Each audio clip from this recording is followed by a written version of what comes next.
will be a little bit familiar to you. Some of it will be new today.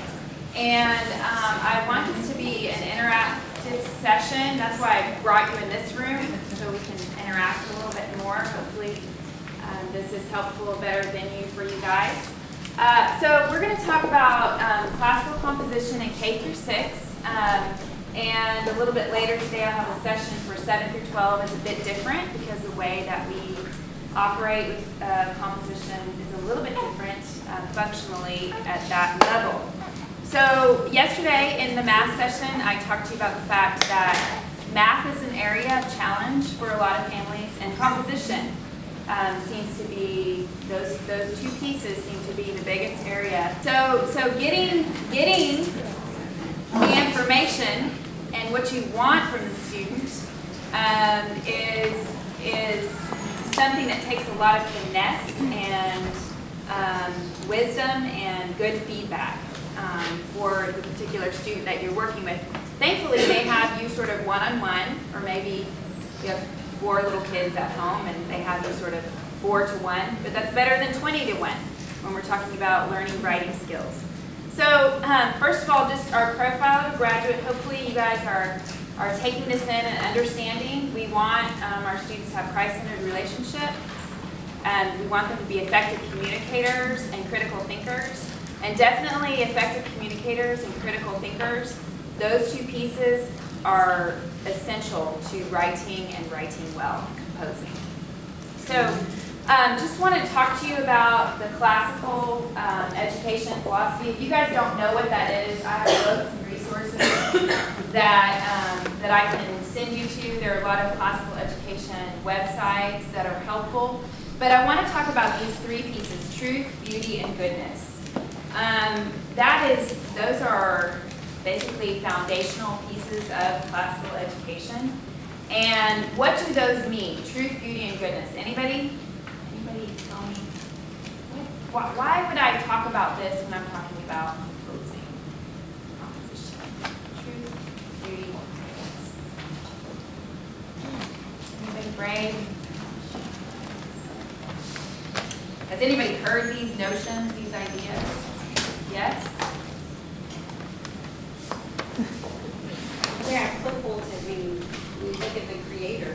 Those are the words that you use. These are, God works this way. Yes? I would say that, when you talk about writing, you're talking about communication skill. And if you don't have some kind of guiding principles behind that communication skill, then it could be used for bad purposes. Yes. Because in our writing, many people are writing to persuade us to be thinking in a specific way, right? Any person that is writing something is thinking about an audience, and they have a purpose in mind for the piece that they're writing. Can someone, maybe Mrs. Ernest, can you go out and tell Mr. Henry we need more chairs? Thank you. These notions come from Plato, Aristotle, so sort of Christian ideas, but we definitely see these ideas in our Creator, and the Bible is filled with these ideas. So when we're thinking about composition, and I'm talking philosophically right now, when our students are writing here, we want there to be a redeeming quality to their writing, okay? So they're not just talking about, if they're going to create a story, they're not going to talk about blowing everyone up and there being bodies everywhere and leaving it that way, okay? We want there to be some idea that there's a redemptive quality in what they're writing, that there is a solution to this problem of humanity, okay? So while we read much literature, much of the literature is classic literature. It's been on literature lists forever and ever and ever for many, many years. And there is the human condition that comes out in those pieces. We see it like when you guys read Corrie ten Boom's The Hiding Place in 6th grade. It's very difficult. Some of that subject matter in that book is very difficult. But it's to talk about the human condition and how how there is triumph in the human condition. So when we talk about truth, that's what we're talking about. How does this literature, or how does what you're composing line up with the truth that we find in Scripture, right? So I want to lay the foundation for how we're thinking about if we read a mentor text, something that we're using as a quality piece of literature. Why are we choosing that composition? Because maybe it has really wonderful figurative language or expressive language, or the quotations in that piece are really nice, but is the subject matter something I want my students to be exposed to at a certain grade level? So we're going to think about all of those things. So just know that we have these notions in our minds of truth, beauty, and goodness, and we're thinking about that as teachers and as an administrative staff. Next thing I wanted to talk to you about is just what we expect to be happening and occurring in composition instruction at CLPS. So when the teachers teach a composition lesson, they usually, the upper school teachers have an hour. They teach composition on Mondays. We'll talk about that later. But the younger teachers teach it once or twice a week, depending on how their rhythm is going, and they teach at about a 25-minute block, okay? So they have a certain amount of time to attend to composition and instruction. So first, we always we start with a quality mentor text. And what that means is we start with a passage from a book that was well written, or we start with a short story, or we start with the kinds of quotations that we want our students to insert in their certain composition that they're working on. We may start with a really high quality information book that the students, we want to show them a model of this is what we're looking for when we're looking for what you're working on, what you're composing, okay? The next thing is if we have student samples available, we'll actually show the students some other student samples and the work that they've done.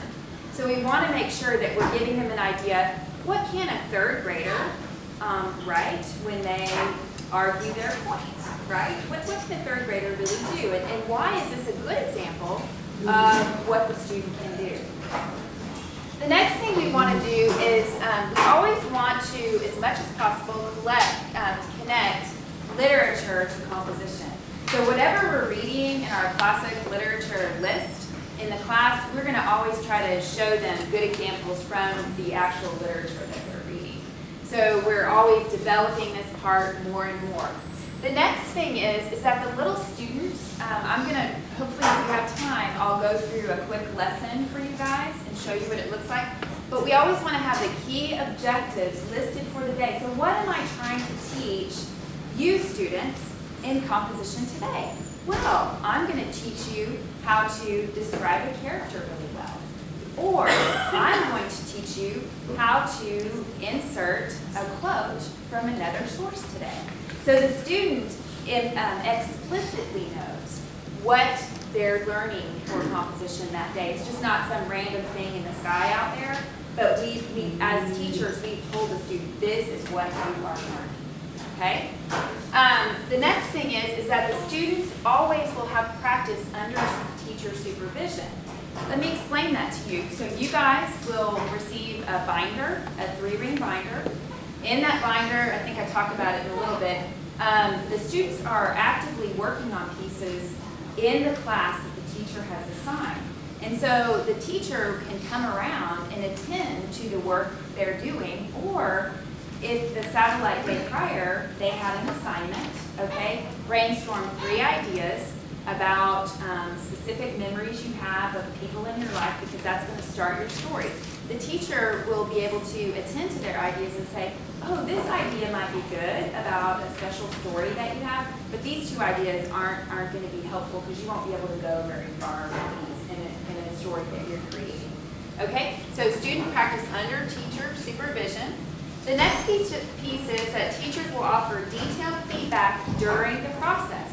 So they're not only doing that in a daily way when the student comes in with their draft or whatever they're working on, They're also taking that draft at some point in, I think we'll talk about this, they're about 10-week units, but they're taking that and giving the piece a little bit more attention where they write on it. Most of the teachers will put little sticky notes on the piece and say, this is what you need to develop more, this is what's not going well, you need to restructure this paragraph. So they'll give you some nice feedback about midway to maybe six weeks in to the 10-week writing unit. And then finally, we'll always provide a rubric at the beginning, so you'll see a checklist of what we expect the student's piece to contain, the elements that it must contain in order to see them be successful on that piece of composition, okay?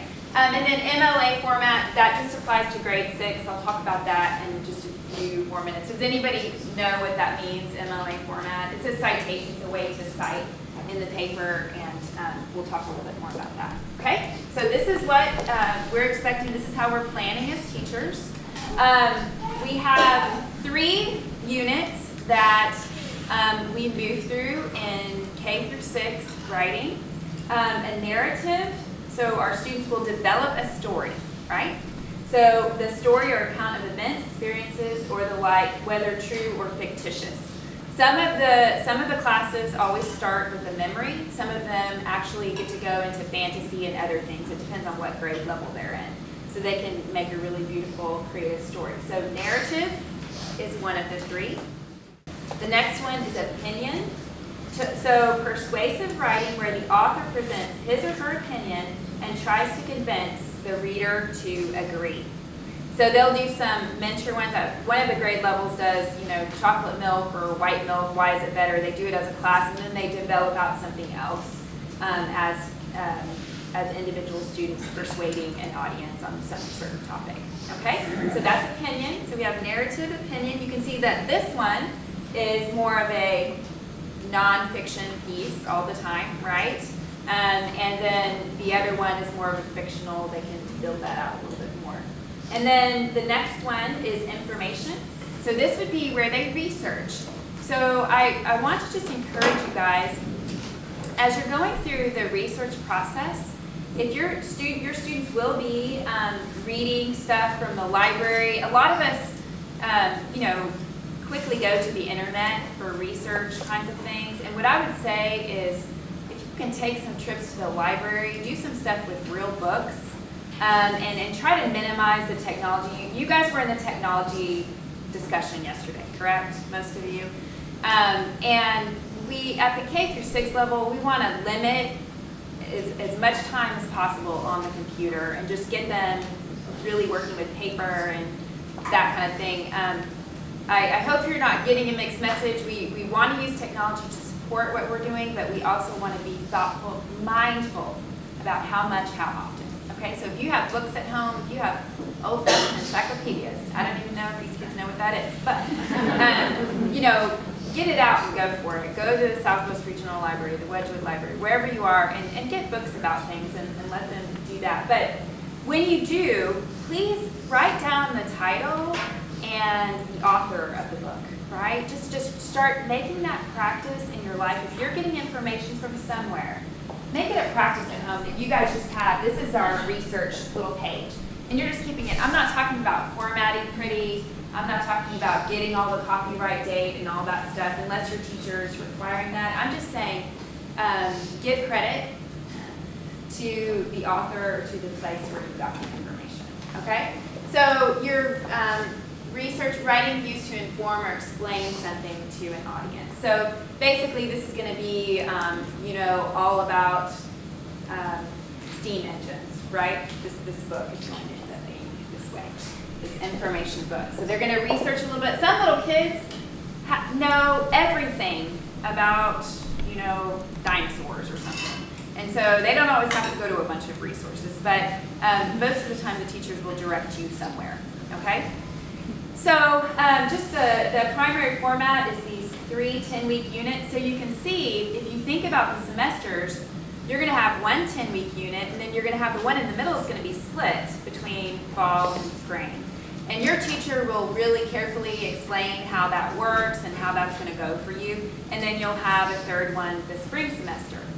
I want to say something to K through 2. Who's K through 2 in here? Raise your hand. Your units will go faster. You'll have them more often. They're quick, shorter little pieces, and you'll get little packets. Are any of my K through 2 teachers in here? Not right now. Okay, so they do things a little bit differently than third grade through 6th grade operates, but it'll be very understandable for you and what you are supposed to do. Okay, we want to make sure. I'm going to say this, constant revision process. Your little ones, when they are writing, I want you to encourage them to understand that nothing is ever final until we say it is, okay? So writing is a constant process. Any of you guys that write regularly know that you are editing and reworking that piece and rewording that piece and doing all kinds of things to make it just so, okay? So we don't want them to ever get this idea that when I'm done, I'm done. The reason why they're skipping lines when they're doing drafts is because we want to be able to give them feedback, maybe peer feedback, maybe teacher feedback, maybe parent feedback. We want to tell them how to continually refine and care for their writing and make it better and make it communicate in a more effective way. Okay, so we're in a constant revision process. The teacher will give the student an individual student conference at some point in the unit. Okay, so they'll come and they'll talk to them. They have these 2-minute things where they skip through each student and they really talk to them one-on-one about their writing piece and what they're doing. They'll have one final composition, and we always do celebrations at the end of each unit. Has anyone, I know some of you veteran parents have been to the celebrations. They're really fun. It's neat to see what all the students are doing and how they've made things so beautiful, and we really want to celebrate that accomplishment of them being an author of something. So we really care about that. So in the composition binder, as I was referring to, you'll have a number of kinds of things in there. So K through 2, you'll have packets. It's a little bit different, but this is for 3 through 6th grade. You'll have rubrics for the kind of writing that they're doing. You should receive this probably on Wednesday and Thursday, right? Any of my teachers? Yes. Would they receive it next week? Or the week after. Yeah, week or two. Sometimes we wait till after Labor Day to do some things, but somewhere in the next week or so. You'll receive rubric. You'll get all the resource pages, so all the support that the teacher's going to give you should be in there so you can really see where you're going with the piece. You'll have student exemplars from the curriculum itself, but also you may have some from some of our prior students that have worked in this composition unit. And then composition assignments, when you do drafts, when you do any work on those composition, as you're moving along in the process, you'll be putting that, looks like 6th grade, we'll be putting that right in the front. So if my student had satellite day work in composition, it will be right in front of that binder so that when they come to class, they can actually start working with that piece. Okay, so 3rd through 6th grade. So that's how the composition binder is set up. Does anyone have any questions about that? Questions? Okay. Just talk about your parent role. So as I said, this is a place where you're going to spend a little bit more time with them. So if you have multiple children, the other children should be kind of doing something that is more they're able to do independently while you are working with your student on composition.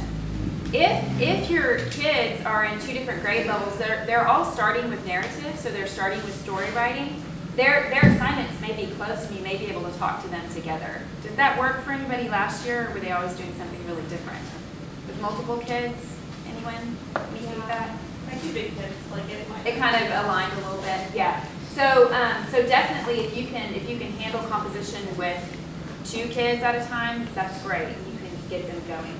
So what I would say is discuss the plan before beginning the assignment for the day. So depending on what they're working on, you want to make sure that you guys have a good game plan for that composition piece. You know, are they going to be handwriting it? Are they going to be writing it in cursive? Does the teacher want them to skip lines? what is the goal for that day in composition? So making sure every satellite day they're doing exactly what is being asked on composition, because we don't want them to be writing a paper the night before, right? That's horrible. None of us want to do that. We want to do little pieces at a time, okay? And then make sure that you get into this practice.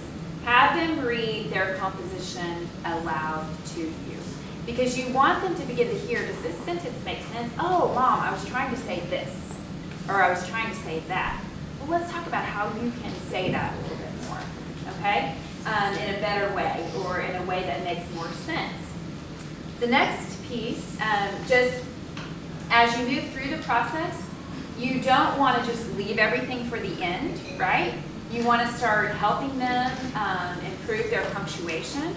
Would a different punctuation mark give them a different sense of the actual story that they're telling, or the paper that they're writing?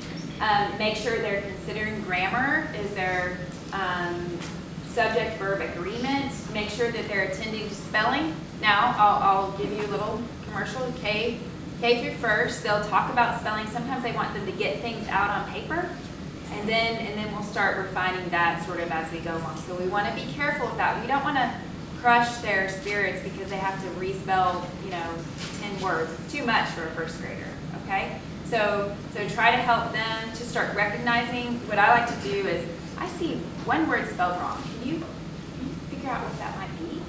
What could that be? And then talk about it for a minute, but don't overly emphasize that. Definitely when they get into word processing and they're on the computer and all this, they should be fixing their spelling. Okay, improve word choice throughout. What do I mean by that? Improve word choice throughout. Any ideas? They can use a thesaurus. They can use a thesaurus, okay. Like if they're saying happy 5 times. Yeah. She's so right. Very. Cute. How many times have you, said that? Pretty, furry, fuzzy, whatever it is. Find another word. If they say it more than twice, the English language is a mix of all these other, we have so many words for things, okay? So let's get them using a thesaurus, thinking about, I just like playing this game, like how many words can we think of that would be a substitution for blue, right? Just jot it down on our little whiteboard at home, or our little piece of paper, okay? So help them improve word choice.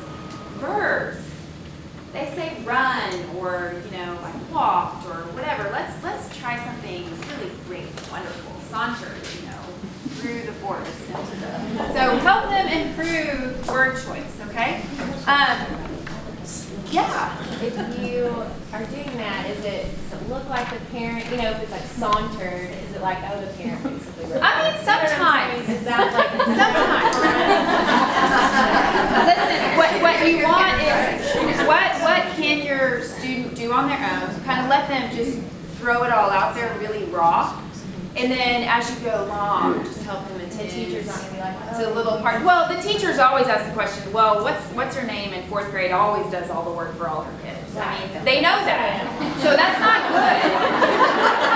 But I'm just saying, you want it to be their work. You want them to be growing in their writing skills. So you need to help them not, and like even when I go to the celebration day, I can tell whose parent, which student had their parent do their piece for them, because I know what a 5th grade paper looks like.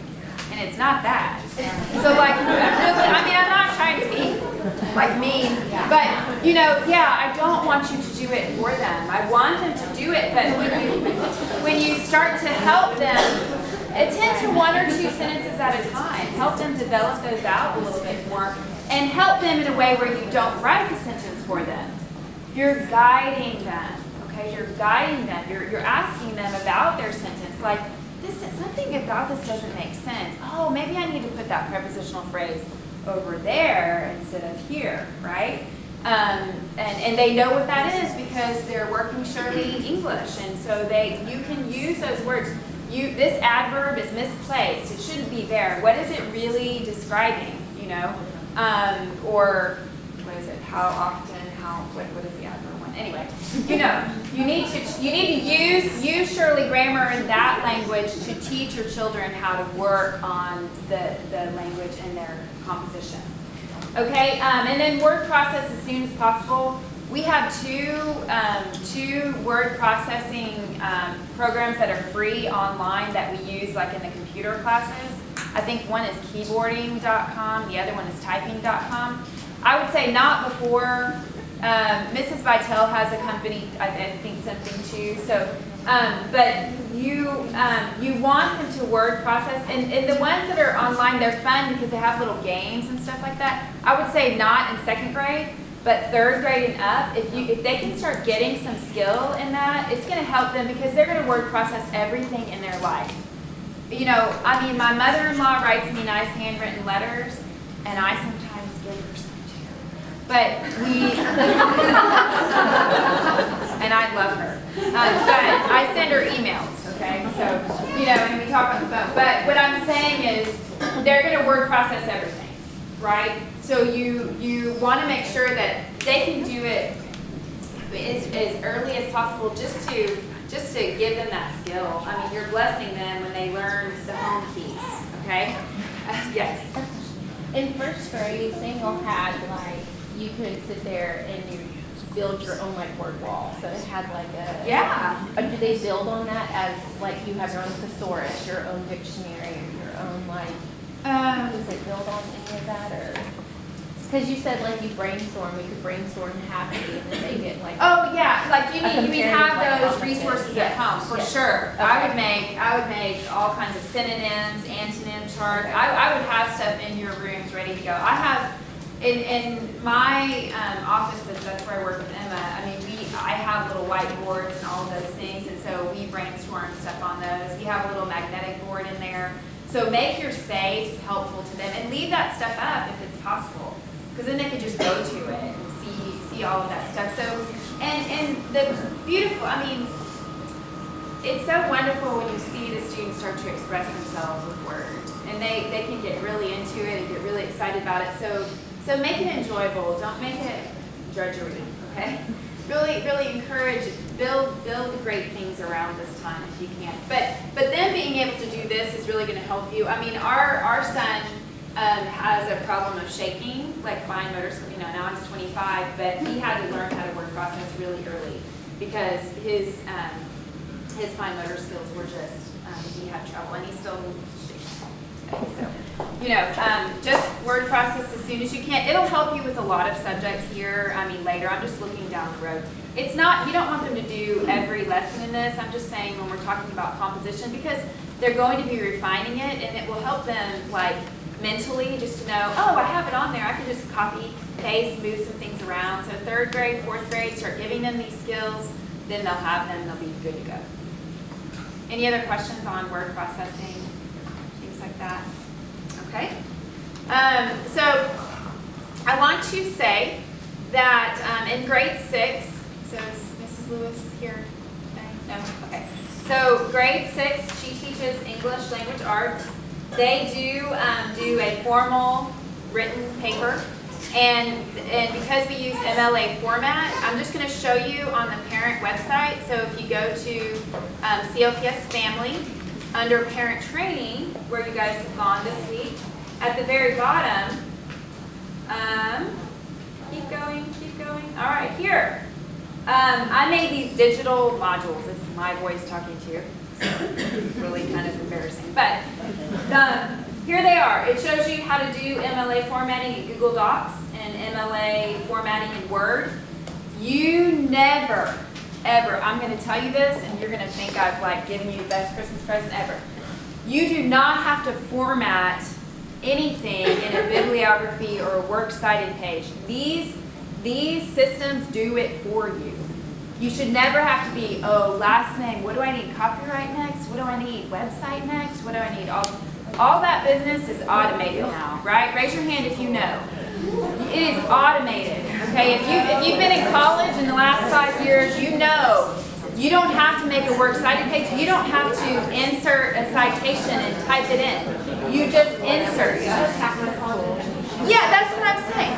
These are 6-minute videos, okay? They're not like, you know, a whole hour kind of thing.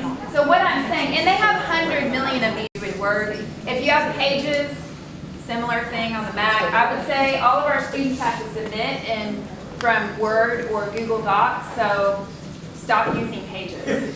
I mean, I have a Mac, so just use a Google Doc, okay? But they are there for you. You just look at them. If you need more help with that, don't ever spend time building that page at the end, okay?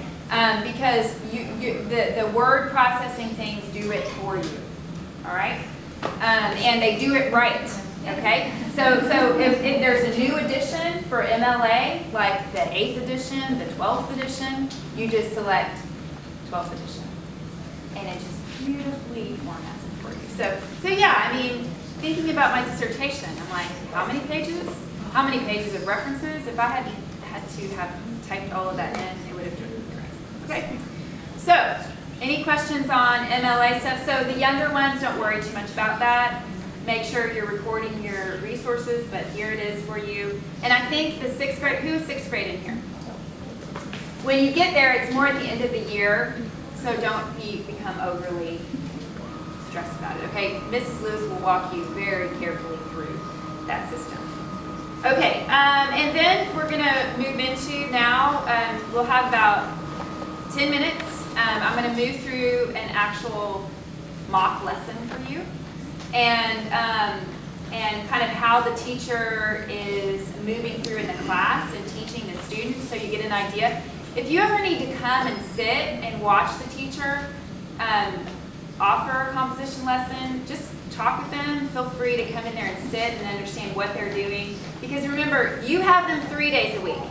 3/5 of the week, you are teaching and training your children. 2/5 of the week, my professional teacher is in the class, okay?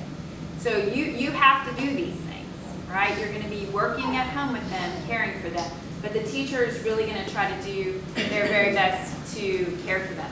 So I'm just going to show you this quick lesson. This is a grade 4 lesson. Is my 4th grade teacher here? Anybody? No, not right now. I see 5th, 6th, 5th, 7th, and 6th, and 5th, and 3rd. Okay, so this is, anyway, not them.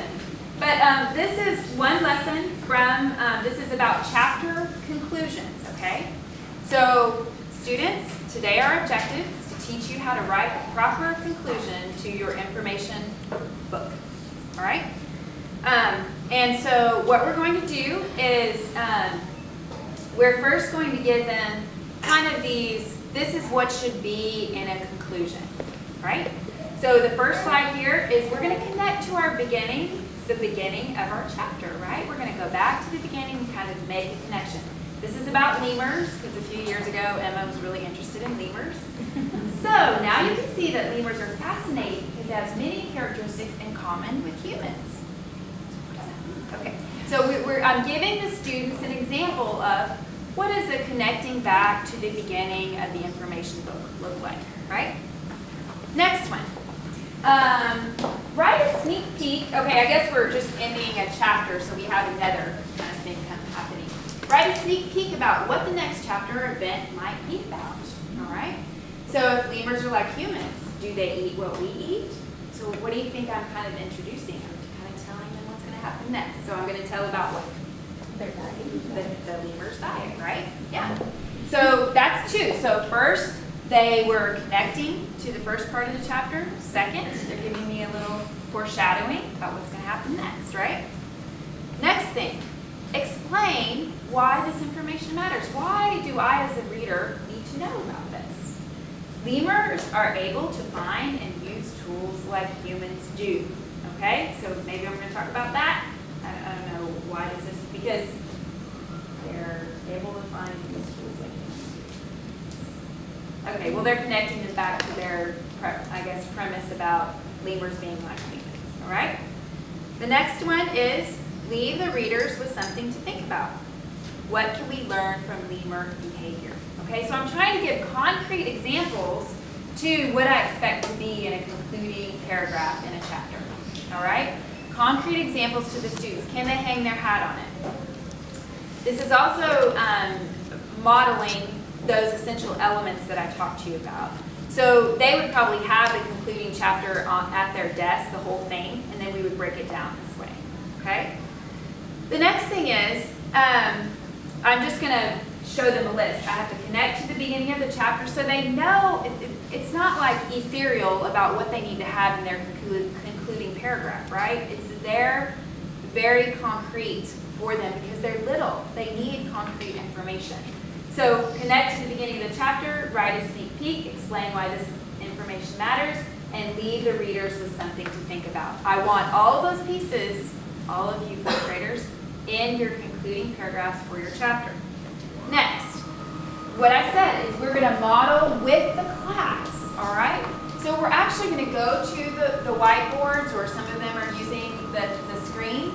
They will write a chapter conclusion together, including the 4 elements. So then we start getting feedback from the students. Okay, let's build our paragraph for something we've been working on as a class, right? So now we're stepping away from lemurs.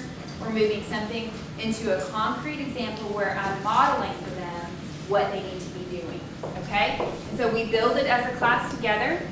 And remember, my teacher has about 25 minutes to do this, so it's a clipped pace, right? They're moving through it quickly. And hopefully everybody's tracking along, and they're writing down the class paragraph on their in their composition binder. Finally, the last piece of this model is getting them to work together in pairs on a very specific objective, okay? So our little students are coming to class and they have a draft that they're working on, right? So at this time, when we get into the pair grouping, they're going to read one of their partner's chapters, and then we're going to start talking about the conclusion to that chapter, right? So they already have their work, so they're not forgetting their work at home. The work is not done, not done. It's done. It's completed. The teacher, they brought back their satellite day work in their binder where it should be. They're going to help just in like they get like 2 to 4 minutes to do this part, right? They're going to help each other write 2 sentences that include 2 of the 4 elements discussed today because that's doable. That's something they could do in that 25-minute time period, right? So I'm putting feet to all these ideas. How do we write a concluding paragraph for our chapter?